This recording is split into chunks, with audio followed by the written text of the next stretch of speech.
Clock is ticking. എന്ത് സംഭവിക്കാം? ഏത് സമയവും പൊട്ടിപ്പുറപ്പെട്ടേക്കാവുന്ന ഒരു യുദ്ധം മുന്നിൽ കണ്ടുകൊണ്ടാണ് ഇറാനും അമേരിക്കയും മുന്നേറുന്നത്. 10 ദിവസം തരും അല്ലെങ്കിൽ അറ്റാക്ക് ചെയ്യുമെന്ന തിട്ടൂരം പ്രഖ്യാപിച്ച ട്രംപ് പിന്നീട് അത് 15 ദിവസമാക്കി. എന്നാൽ അമേരിക്ക ഇത്ര വലിയ ഭീഷണി ഉയർത്തിയിട്ടും വൻതോതിലുള്ള സൈനിക സംവിധാനങ്ങൾ ഒരുക്കിയിട്ടും ഇറാൻ നിലപാടിൽ നിന്ന് ഒരു തരി പോലും അനങ്ങിയതുമില്ല. എന്തായാലും 26, 27 തീയതികളിൽ ജനീവയിൽ വെച്ച് ഇറാൻ US മൂന്നാം ഘട്ട ആണവ ചർച്ച നടക്കുമെന്ന കാര്യം സ്ഥിരീകരണവുമായി. ഏതു നിമിഷവും US സൈനിക നടപടി ഉണ്ടായേക്കാമെന്ന അഭ്യൂഹങ്ങൾ നിലനിൽക്കുന്നതിനിടെയാണ് ചർച്ചാ പ്രഖ്യാപനം.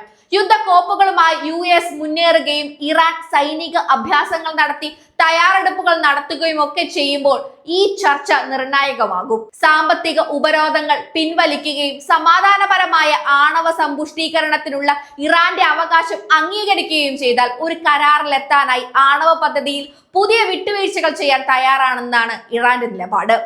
ആണവ കാര്യത്തിൽ മാത്രമേ ചർച്ചയുണ്ടാകൂ എന്ന് ഇറാൻ ഉറപ്പിച്ചു പറഞ്ഞിട്ടുണ്ട്.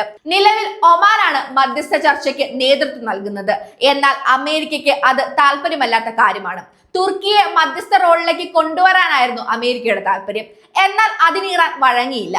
അമേരിക്ക ഇതുവരെ ആക്രമണത്തിന് മുതിർന്നിട്ടില്ലെങ്കിലും വലിയ രീതിയിലുള്ള സൈനിക സംവിധാനം ഗൾഫ് രാജ്യങ്ങളിലേക്ക് പോകുന്നതായാണ് റിപ്പോർട്ടുകൾ. അതേസമയം ഇറാനും തന്ത്രത്തിൽ ഒട്ടും പിന്നോട്ട് പോയിട്ടില്ല.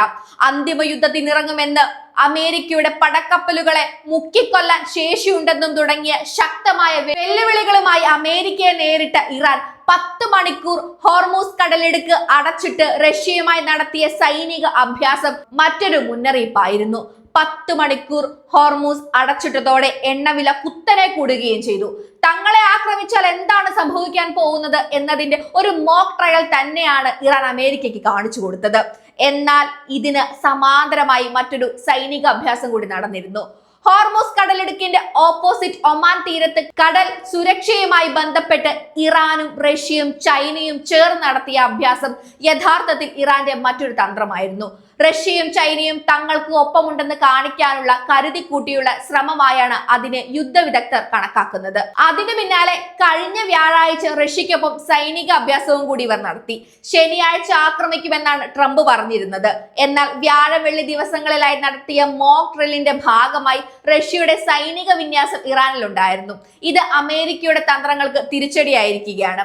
ആ സമയപരിമിതമായ ആക്രമണം നടത്തിയാൽ പോലും അത് റഷ്യക്ക് എതിരെയുള്ളത് കൂടിയാകും. റഷ്യ പ്രകോപിതരായി തിരിച്ചടിക്കാൻ ഒരുങ്ങിയാൽ അത് അമേരിക്കയ്ക്ക് വലിയ ക്ഷീണമാകും. അതിനാൽ അമേരിക്ക ആക്രമണത്തിന് മുതിർന്നതുമില്ല. ഭയരഹിതമായ പേർഷ്യൻ സംസ്കാരമാണ് ഇറാനുള്ളത്. ഹോർമൂസ് കടലെടുക്കും കുന്നുകളും അങ്ങനെയുള്ള ഇറാന്റെ ഭൂമിശാസ്ത്രപരമായ പ്രത്യേകതകളാണ് ഉള്ളത്. അമേരിക്ക എന്നല്ല, ഇറാനെ ആക്രമിക്കാൻ ഒരുങ്ങുന്ന ആർക്കും ആദ്യം ഇതായിരിക്കും വെല്ലുവിളിയാകുക എന്ന് യുദ്ധവിദഗ്ധർ പലപ്പോഴും മുന്നറിയിപ്പ് നൽകിയിട്ടുള്ളതാണ്. മുമ്പ് ഇസ്രയേൽ ആക്രമണത്തിന് ഒരുങ്ങിയപ്പോൾ തന്നെയും അവർ ഇറാനെ തീർക്കുമെന്നായിരുന്നു പൊതുവെയുള്ള ഒരു കാഴ്ചപ്പാട്. എന്നാൽ സൂപ്പർസോണിക് മിസൈലുകളും ലേസർ സംവിധാനമുള്ള മിസൈലുകളും എല്ലാം ഉതിർത്ത് ഇസ്രയേലിനെ ഇറാൻ ഞെട്ടിക്കുകയായിരുന്നു. ഇറാന്റെ ഭൂമിശാസ്ത്രപരമായ പ്രത്യേകതയും മലനിരകളും ഭൂമിക്കടിയിലെ സംവിധാനം ചെയ്യുന്ന മിസൈൽ സിറ്റികളും എല്ലാം ആർക്കും പിടികൊടുക്കാത്ത തരത്തിലുള്ളതാണ്. മിസൈൽ ആക്രമണത്തിൽ നിന്ന് പരിപൂർണ സംരക്ഷണം ഒരുക്കാൻ ആണവ കേന്ദ്രങ്ങളെല്ലാം അതീവ സുരക്ഷിതമായി മാറ്റിയെന്ന് റിപ്പോർട്ടുകളുമുണ്ട്.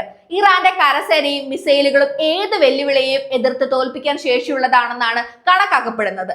ഇതിനു പുറമെ അവരുടെ പക്കൽ ആണവായുധം ഉണ്ടോ എന്ന കാര്യത്തിലും അമേരിക്കയ്ക്ക് അത്ര വ്യക്തതയില്ല. പ്രതീക്ഷിക്കാതെ തന്നെ ആണവ ഫോർമുല ഡെവലപ്പ് ചെയ്യുവാനുള്ള പ്രത്യേക വിദ്യ റഷ്യ ഇറാന് കൊടുത്തിട്ടുണ്ട്. ആ വിവരം അമേരിക്കയെ സമ്മർദ്ദത്തിലാക്കുന്നുമുണ്ട്.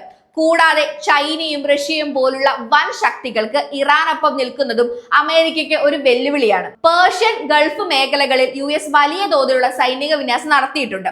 അമേരിക്ക യുദ്ധവിമാനങ്ങൾ ഉൾപ്പെടെ വലിയ യുദ്ധസന്നാഹങ്ങളുമായി ഗൾഫ് രാജ്യങ്ങളിലേക്ക് നീങ്ങുമ്പോൾ റഷ്യൻ നാവികസേനയുടെ വിവിധ സന്നാഹങ്ങൾ ഇപ്പോഴും ഇറാന്റെ തീരം വിട്ടിട്ടില്ല എന്നത് യുദ്ധത്തിനുള്ള പടയൊരുക്കം തന്നെയാണെന്നാണ് യുദ്ധവിദഗ്ധർ വിലയിരുത്തുന്നത്. റഷ്യ നേരിട്ട് യുദ്ധത്തിന് പിന്തുണയ്ക്കുന്നില്ലെങ്കിലും പരോക്ഷമായി ഇറാനുമായി സഹകരിക്കാനുള്ള സാധ്യതകൾ തള്ളിക്കളഞ്ഞിട്ടുമില്ല പൂർണ്ണമായിട്ടും.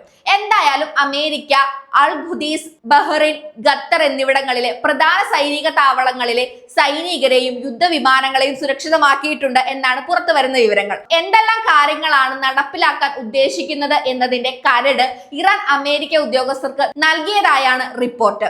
ഇതിനിടെ ഇന്ത്യൻ പൗരന്മാരോട് ഇറാനിൽ നിന്ന് രാജ്യത്തേക്ക് തിരിച്ചു വരാനുള്ള നിർദ്ദേശം നൽകിയിരിക്കുകയാണ് നമ്മുടെ ഇന്ത്യ. ഇത് വരാനിരിക്കുന്ന എന്തിന്റെയെങ്കിലും സൂചനയാണോ എന്ന ചോദ്യവും ഉയരുന്നുണ്ട്.